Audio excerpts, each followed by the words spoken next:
With Lucky Land Slots, you can get lucky just about anywhere. Dearly beloved, we are gathered here today to... Has anyone seen the bride and groom?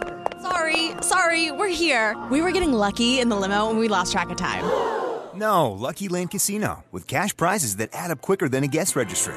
In that case, I pronounce you lucky. Play for free at LuckyLandSlots.com. Daily bonuses are waiting. No purchase necessary. Void where prohibited by law. 18+. Terms and conditions apply. See website for details.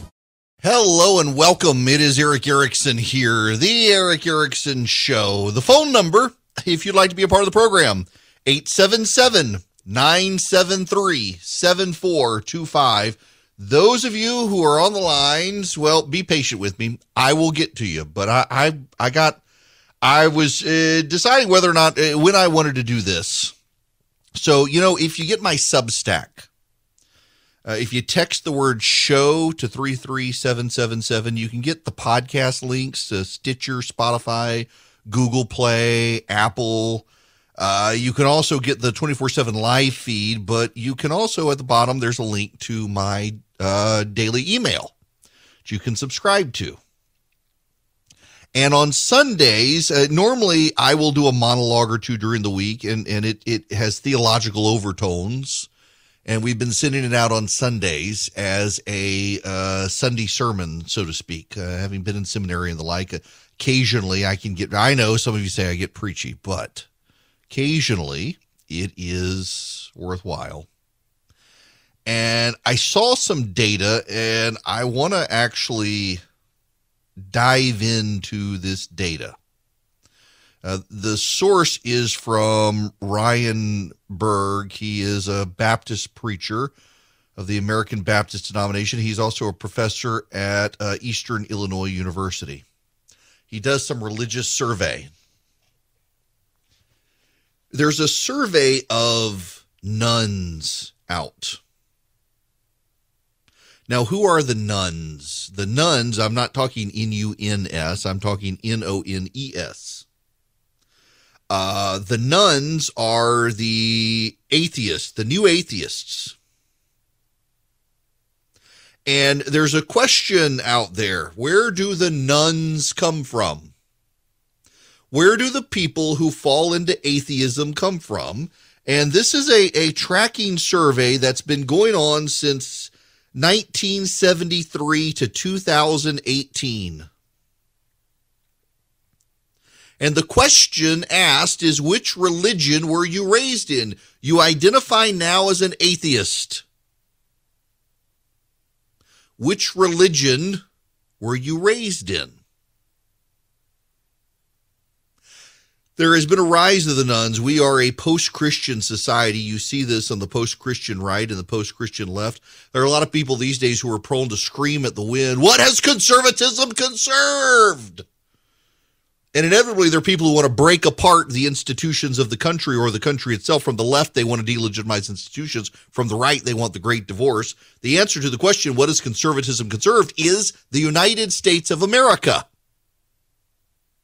We are conservative most about the things we know best, and this country knows best about what it was like to go through a civil war in this country, and we don't want it to happen again. We're very conservative about conserving the country, except for the populist nationalists on the right and the progressives on the left, who it's all about power for them. But they have come about in large part because we are a post-Christian society. As Ross Douthat at the New York Times has said, you don't like the Christian right, get ready for the post-Christian right. They're worse. They are. No grace, no mercy. They view themselves just like the left. It's all about power for them and how they're going to use the power. There really isn't a whole lot of difference between them and the left other than how they intend to use the power. And they come about as the nation leaves behind Christendom and heads into a secular age. And so this survey has been out since the 1970s, since 1973. In which religion, if you declare yourself an atheist, in which religion were you raised?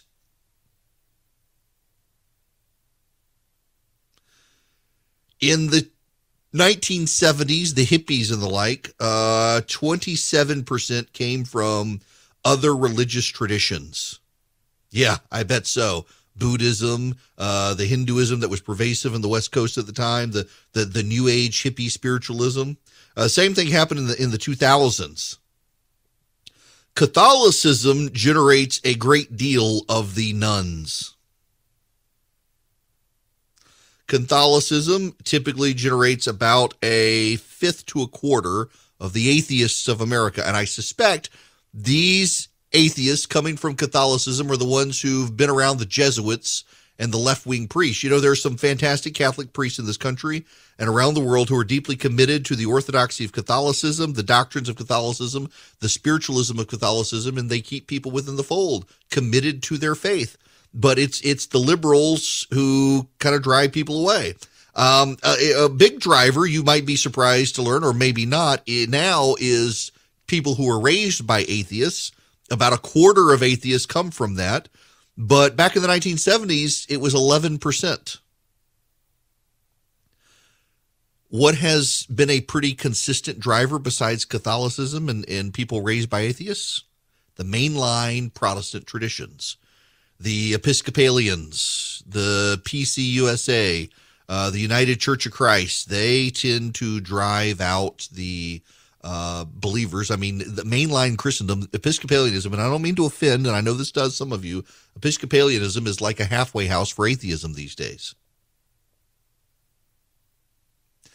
You know the two groups that are least likely to generate a child who becomes an atheist? White evangelicals and black Protestants. White evangelicals and black Protestants. Only about 6% of the nuns come out of black Protestantism, and no more than 9% come out of white evangelicalism. Well, 1970s, it was 9.2, in the 80s, 9.9, in the 1990s, 11.4, in the 2000s, 9.3, in the 2010s, 9.4, around 9%. Compared to the Catholics, in 1970, it was 24.6, in the 80s, 25.6, in the 90s, 26.9, in the 2000s, 20.1, in the 2010s, 27.7. Isn't it interesting that during the late stages of John Paul II and then Benedict XVI, committed conservative, took their faith real seriously, pushed the church to do so, you had a drop in the number of nuns coming out of Catholicism. In fact, we're at a high water mark right now for nuns coming out of black Protestantism as a lot of the prosperity gospel seeps in. I don't know the underlying data among the Catholics, but I have a guess by looking at the mainline numbers. My guess is that the people falling into atheism from the Catholic Church are the ones whose local leadership, dioceses, and priests are very liberal, because there is a strain of the nuns coming from liberalism. What I find really notable, though, is that there is this ongoing conversation in the United States about deconstructionism. It's very postmodern, deconstructionism. We're going to work our way back. We're going to deconstruct our faith. We're going to take it apart and see what stands. And surprise, the people most likely to engage in that wind up saying, oh, you know what? I think I'm an atheist. None of it makes sense.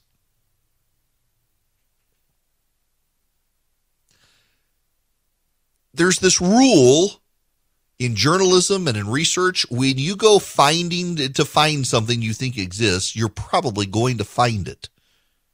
When you want to go find racism in a movement, you're probably going to find racism in the movement. When you want to go find heresy in a movement, you're probably going to find it. When you want to find the rhinos of the Republican Party, you're going to find them. When you want to find inconsistent doctrine, you're going to find the inconsistent doctrine. You go looking for it. You know it's there. It's your presupposition. Your presuppositions have a way of always coming true, and rarely are they challenged by you yourself, who possesses the presuppositions. But here now, so much of the media, so much of popular theology, so much of the religious conversations in the press are about how evangelicalism is in the collapse here. Evangelicalism is in the tank.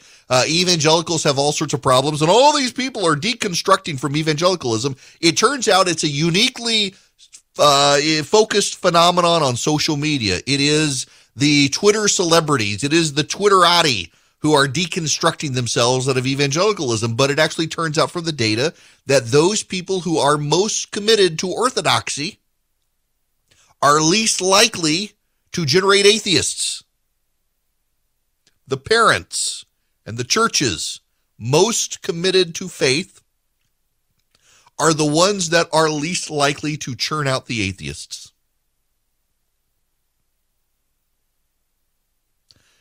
I see this in my life with my kids who go to a Christian school, small conservative Christian classical education. We had to actually be interviewed about our faith for our children to be allowed to go. And all the kids have a deep education in faith. They take apologetics. They take systematic theology. My 16-year-old, her class is doing a deep dive in the book of Romans. My 13-year-old, his class is doing a deep dive in the book of Genesis. They understand their faith. They're able to defend their faith. Now, that's not to say they won't be pulled away. I pray they won't, but maybe they will. But I think of some friends I know whose kids go to a school that is a church-based school, but you would never know it. And they are deeply worried about their kids and the kids around them because it is so secularized. It doesn't symbolize anything to them. They look and operate and act just like every other kid in the class and the school. You would never know that it was a faith-based education. But when you get into the actual data, when you get into the underlying data, what you find is something that you would be hard-pressed to realize from the conversations on social media, from the coverage of religion reporters in the New York Times and the Washington Post or the Atlantic or even the Religious News Service or Christianity Today for that matter. What you find is that the people who are committed to biblical orthodoxy are the people who tend to stay committed to biblical orthodoxy. I told you that the mainline church is turning out less and less nuns. It was 23% in the 1970s, 18% in the 1980s, 15.6% in the 1990s, 12% in the 2000s, 12.6% in 2010. The reason it's been in decline for the mainline church is because the mainline church itself has been in decline. In fact, when you look, it's not a coincidence that the number of people in households who consider themselves atheists who came from households of atheists has gone up as the mainline churches has gone down, because the mainline churches are the churches who decided to look and embrace the world and abandon orthodoxy in favor of the world, the halfway houses of atheism. And guess what? It shows. So in all the culture and all the worry out there, particularly, I say this and I can have this conversation with you all because I know the demographics of my listeners and readers. I know that the things you guys care about, and I understand that this is one of those issues that is in the back of your mind. It comes up in emails, it comes up in tweets, it comes up in direct messages of all the deconstructionism that's happening out there and all the coverage of faiths in America and faith around the world and what the heck is happening with the world. This, I think, is the most notable aspect of it. We've had this polling now going back to the 1970s. And the churches most committed to biblical truth and orthodoxy, the churches, I dare say, most committed to the inerrancy of Scripture, something that's controversial again. The churches most committed to it are the ones least likely to raise a generation of atheists. And for those of you who aren't in one of those churches and you're worried about your kids, you should probably keep that in mind. Hi there, welcome. It is Eric Erickson here. Let's go back to the phones. Stephen, you're going to be up next. Welcome to the program. How are you? Very good, very good. Sorry. That's all right. Give me 2 seconds. I got to get you off speakerphone. You did that so quick. Yeah. That's all right. All right. I'll let you slide. There you go. You sound great. Yeah, so I know you love law, or, you're kind of entertained by it, and we are too. So this is just sort of a fun question, and it's a hypothetical, okay? And I would just like to hear you opine on it. So we all know that they are considering in the Supreme Court the affirmative action as it applies to colleges. Only colleges. I don't know why they're not applying it to everything, but just colleges. Mm-hmm. And so my question is, let's say that court case went through and they decided that affirmative action is wrong and it's against the Constitution. And the question is, who would have to sue in court to have the case heard with respect to Biden? Let's say it already happened. Like, let's say it happened 2 years ago. The Supreme Court did it 2 years ago. It's already law. Who would have to sue in court to have the case heard with respect to Biden declaring that only a black woman will be considered for the job of the new SCOTUS?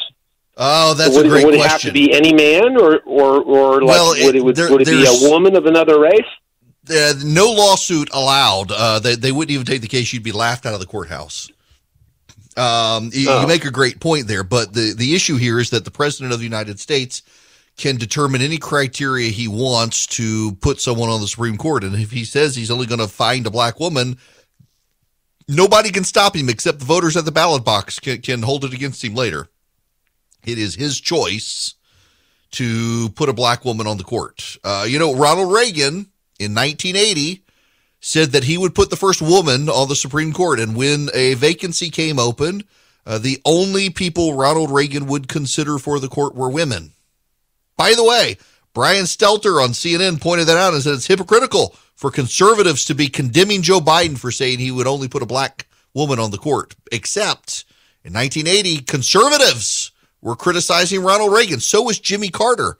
The Democrats were criticizing Ronald Reagan for putting some sort of quota campaign in for the Supreme Court. Ed Meese, who became Reagan's attorney general, Phyllis Schlafly, who led a women's movement, and others criticized Ronald Reagan for saying he would only put a woman on. The conservatives actually balked and said that this, and what's his name? Jesse Helms complained, former senator of North Carolina. The conservatives said that this was just a sign that George H.W. Bush was running Reagan to the left, and they were unhappy with it.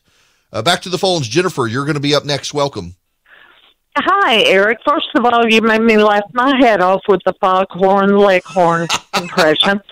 And I want Herschel Walker. Okay, he understands Georgians. He wants law and order. But here's something I want you to look at. Your Bill of Rights says politicians or government cannot get involved with your religious practice. So if I take a Bible with me everywhere I go and I walk into a school, that's going to be legal. If I pray in school, it's going to be legal. So let's think about the districts and the states making their own choice. We don't have to accept in our Constitution any of that. We really don't. It's up to us here in Georgia or any state across America. Yep, I see what you're saying. And Jennifer, let me get to that.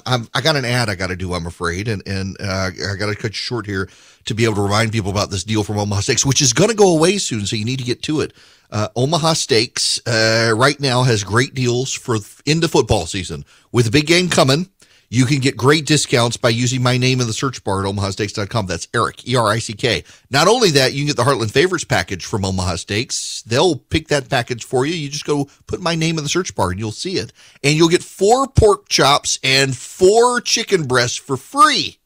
And they're delicious. In fact, the chicken breasts are so tender and juicy, you're not going to dry them out on the grill. And the pork chops, my gosh, they're fantastic. What you do is go to omahasteaks.com and you put Eric, E-R-I-C-K, in the search bar. And you will see these great deals for the end of the football season. Get ready for the big game. Stockpile. You go to the grocery store, you may not be able to find chicken. You may not be able to find pork. You may not be able to find beef. You may not be able to find wings. You can find it at Omaha Steaks. Go to omahasteaks.com today. Put Eric in the search bar, E-R-I-C-K. Well, I'm afraid I am deceased. I'm sorry. I am deceased. Killed by the Avenatti cross-examination of Stormy Daniels. This is happening while we are on the air. Michael Avenatti is doing a cross-examination of Stormy Daniels in his case. Oh, dear God. Please, God in heaven. This is comedy gold. Avenatti. This is a reporter who is writing out the transcript as fast as he can as this cross-examination is going on. Avenatti. Wasn't it true I was typically nice and respectful to you? Daniels. No, you lied to me. Avenatti. Didn't you tell the government I was nice and respectful? Daniels. I was wrong. Avenatti. Move to strike. Avenatti. Didn't you tell the New York Times that watching me work was like watching the Sistine Chapel painted? Stormy Daniels. That's what you told me to say. Oh my gosh. This is brutal. This is brutal. Avenatti. Before you hired me, you researched me, right? Stormy Daniels. I Googled you the night before. Avenatti. Didn't you use Wikipedia? Stormy Daniels. Yes. Avenatti. Did you write on Twitter, I was not touching those funds, dip blankety blank? Daniels. No, but I'm sure I did. Avenatti. So nobody writes your tweets? The judge interjects. Somebody writes the tweets. Avenatti says, you're right. Terrible question.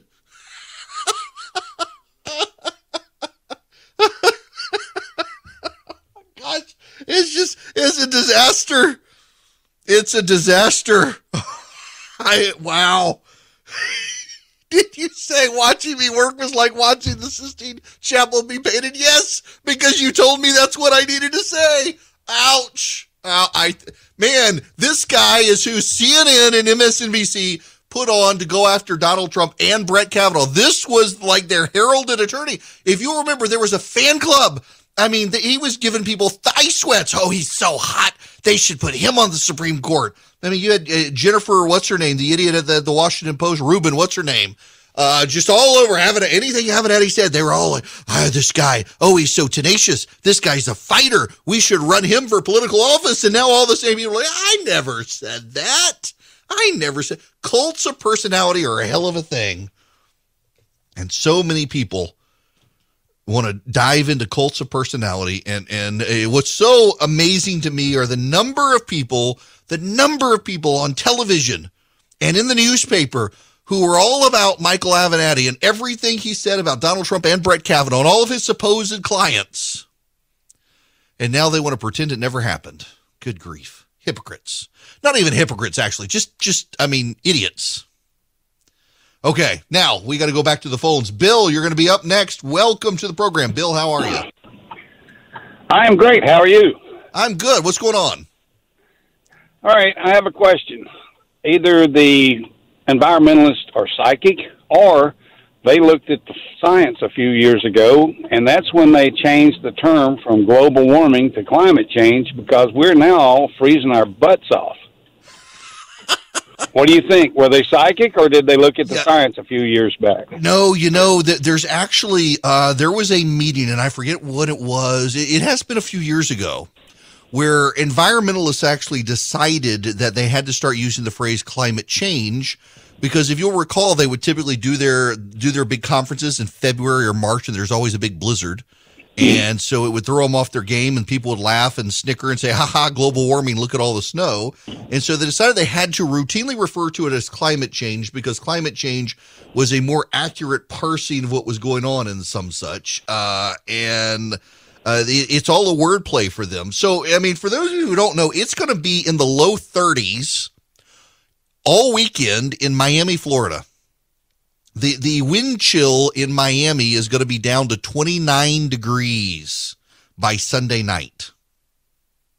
In Georgia, where I am, we're going to be in the 30s. It is going to be cold all over the eastern seaboard. Now, it's going to be warmer out west, which is very typical the way the jet stream dips. It's not going to be a cross nation cold front, but for the eastern United States, it's going to be really cold, and New England is going to get a massive blizzard. There are blizzard warnings in places through North Carolina, Virginia, West Virginia, up into Pennsylvania and New York, and then it's going to blow into Boston over the weekend, Atlantic City could get double their annual average snowfall. It is going to be a major, major winter storm. And it looks like another potential winter storm could be shaping up for Groundhog Day, in that my wife is so ready for the groundhog to say it's going to be summer. I kind of would like some real snow around here. Nonetheless, freeze watches were issued Thursday for parts of southern Georgia and northern Florida, including the Jacksonville area. They were upgraded to freeze warnings by Friday morning, and freezing is going to take place all the way down into the Everglades. There are some hope that maybe they could help kill off the pythons, although probably the strongest will survive, and that'll be part of a problem. Further north, the Arctic surge is going to keep temperatures below average for the Midwest and the Northeast throughout the weekend. It's going to be really cold. And so it doesn't help the environmentalists to say it's all global warming when people are looking at why are we having record low temperatures if that's the case. Well, that's the case because now they've moved on to climate change. And you know, to some degree, if you follow out what they make claims about, the claim at this point is actually that it really is more of we're going to see more extremes in climate. The world overall is going to get warmer, but that doesn't necessarily mean where you live where you live, you're just going to have more extreme weather. So they say more extreme hurricanes, more extreme tornadoes, but you know, it hasn't actually held up when it comes to hurricanes. We did not have a really big hurricane season this year. Yes, there were hurricanes, but we didn't really have these massive, massive constant display of hurricanes like people were thinking we would. It's not to say we won't in the future. There have certainly been patterns in the past. I mean, you had Katrina back in 2005. But I just don't know that it's going to be as big a thing as they have said. Now, listen, I have come around on climate change. Yeah, I do think that the world is probably warming, but I do think they overstate human involvement in it. I do think it's probably more natural than it is man-made, although I do think we play a role because there are so many of us on the planet. We can certainly affect the ecology and the environment of the planet. But that being said, I don't think the solution is to give up our Western lifestyle. That's just a giant tax on poor people. Instead, let's learn to adapt and deal with it. Now, I got to move on to a troubling story. As Holocaust Remembrance Day was yesterday, and as it was happening, as we were headed into it, in McMinnville, Tennessee, my brother-in-law is from McMinnville, Tennessee.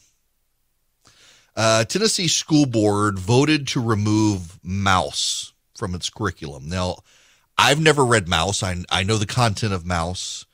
Mouse was written as a comic. In 1986, it was adapted into a book. It won a Pulitzer for its author, Art Spiegelman.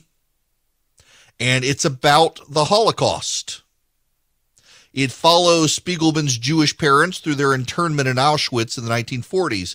The Nazis are portrayed as cats. The Jews are portrayed as mice.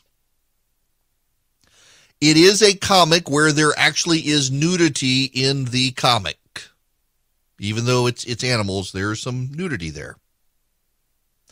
And the school board was portrayed by a progressive writer as getting rid of Holocaust education.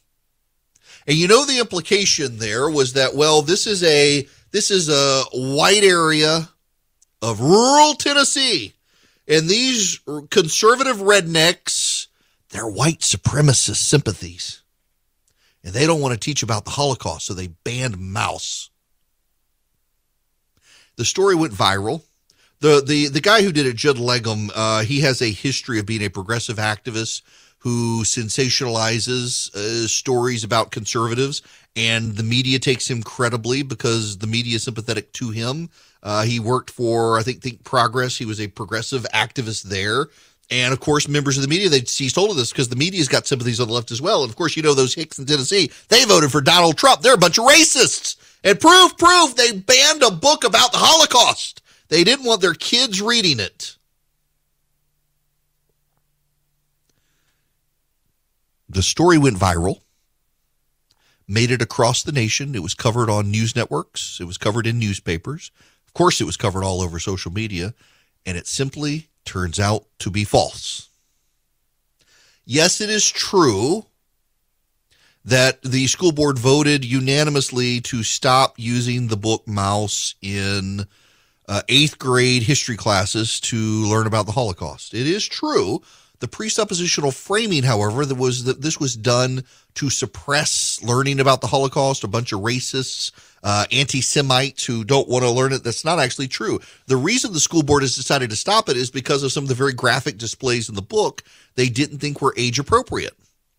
And they want to find and use other resources that would be age appropriate for 8th graders in their school system to learn about the Holocaust. There are plenty of people, myself included, who learned about the Holocaust in school without using this book. But this was a hit job designed to make a group of people look bad. And therein lies the bit of irony about this, is that the Holocaust targeted for elimination a group of people. And this writer and the national press was willing to target a group of people, not for destruction, thank God, but for stereotyping and embarrassment and ridicule because of their own hatred and disgust for a class of people, white conservative Christians in the South. That's really what's going on here. They don't like white conservative Bible-thumping Christians who vote for Donald Trump, and they were willing to believe the worst about them. They want to engage in Holocaust denialism. They don't want to teach their kids about the Holocaust. It's Holocaust Remembrance Day, and they want to ban books about the Holocaust. The book was not banned. They just think it's not age appropriate for an 8th grader. And you can say, well, the Holocaust was violent. It was vile. It was awful. It was disgusting.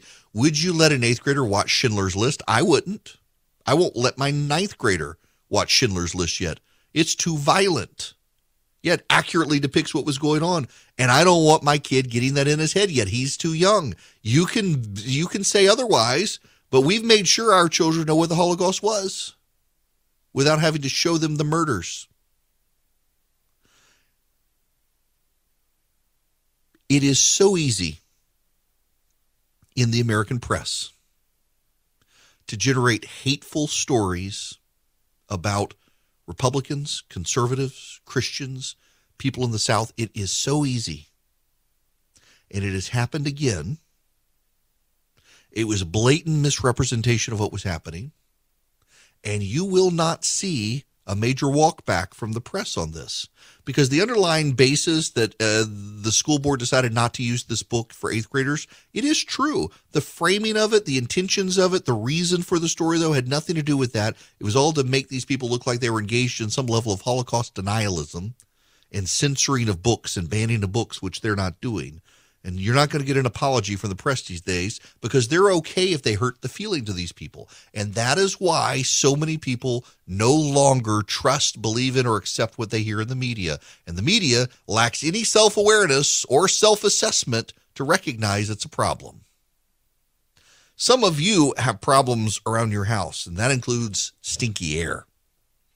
Now, there's a way to get rid of it instead of masking it. Now, for those of you who are in evangelical churches, I realize your spouses are probably into essential oils and you want to mask the odor, but there is a way to eliminate the odor. Yeah, listen, I'm in one of these. You should see the amount of money my wife spends on essential oils. I get it. I can laugh about it because I'm living the existence.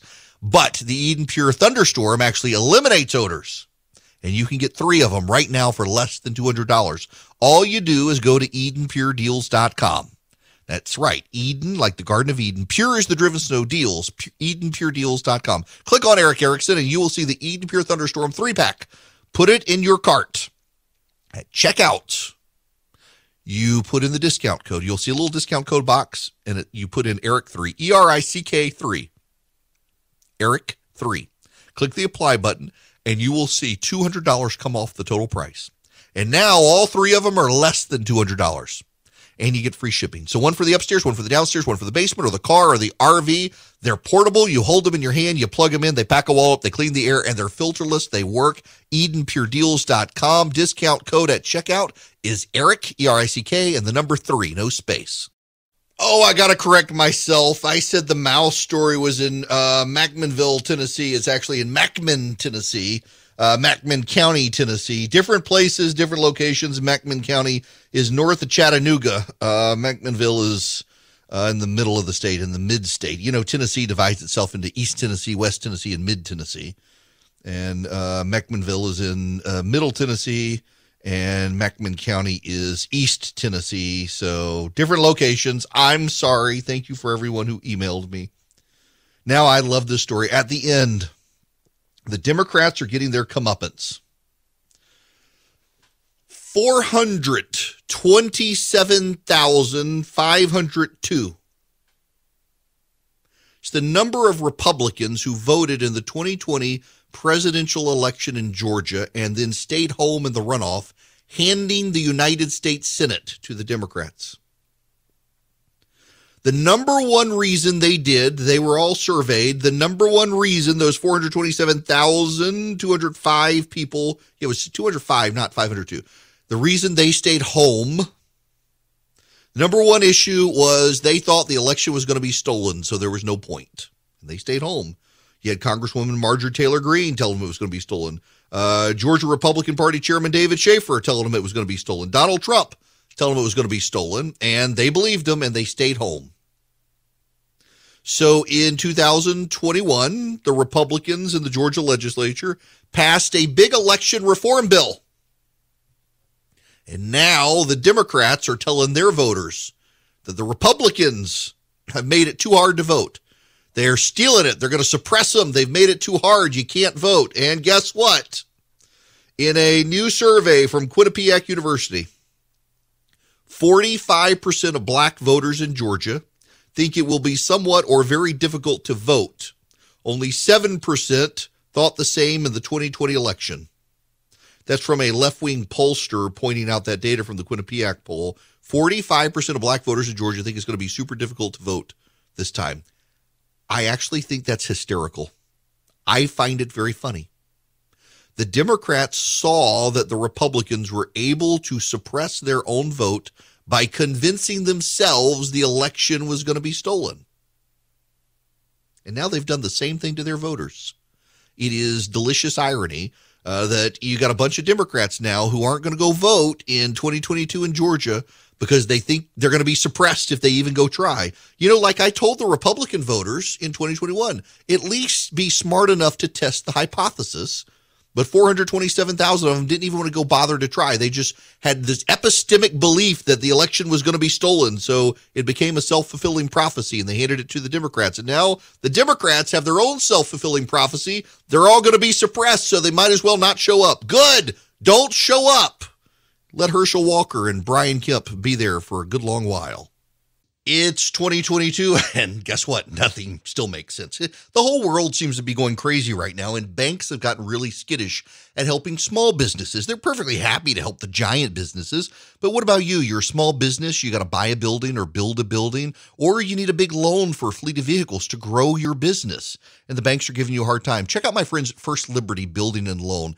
They can help you nationwide, wherever you are. If you're a small business and you need access to loans, let's say $500,000 and up, First Liberty can do it. They've been doing this since the early 90s. The Frost family are friends of mine. They're committed Christians and they're great business people, and they are committed to small businesses. Reach out to them. FirstLibertyGA.com is their website. FirstLibertyGA.com. Spend 10 minutes with them. See if they're a good fit for you. See if you're a good fit for them. They want to help you get to yes, where the big banks are saying no. Nationwide, they can help you if you're a small business. FirstLibertyGA.com is the website. FirstLibertyGA.com. Okay, round two. Name something that's not boring. A laundry? Ooh, a book club. Computer solitaire, huh? Ah, sorry, we were looking for Chumba Casino. That's right. ChumbaCasino.com has over 100 casino-style games. Join today and play for free for your chance to redeem some serious prizes. ChumbaCasino.com. No purchase necessary. Void where prohibited by law. 18+. Terms and conditions apply. See website for details.